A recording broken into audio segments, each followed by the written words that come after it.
आवाम का इस वक्त सूबे सिंध के अंदर क्या हशर हो रहा है, सूबे सिंध के कराची जैसे शहर के अंदर जो पूरे मुल्क को चला रहा है उसका क्या हाल किया हुआ है सिंध हुकूमत ने, पाकिस्तान पीपल्स पार्टी ने, उसके बारे में कोई बात नहीं होती है। आसिफ जरदारी पिछले 2 महीने से जो पीपल्स पार्टी के को चेयरमैन हैं और उनके साथ साथ बिलावल जरदारी जो इनके चेयरमैन हैं 2-2.5 महीने से गायब हैं,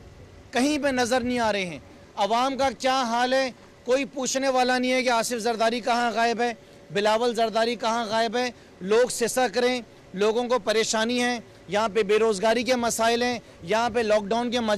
मसाइल हैं, लेकिन मजाल हो कि एक दिन भी बिलावल जरदारी बाहर निकला हो और यहाँ पर आके उसने सूबे सिंध के मसाइल के ऊपर बात की हो। और बात करने आते हैं तो इनके सन कोटा पे आए हुए जो एडवाइज़र और मिनिस्टर्स हैं वो बैठकर तबसरे करते हैं और हैरत है कि बात क्या कर रहे हैं, बात कर रहे हैं शुगर की रिपोर्ट की। वो तो अभी हमारे हलीम भाई बैठ के उसके ऊपर बात करेंगे। मेरा तो ये सवाल है कि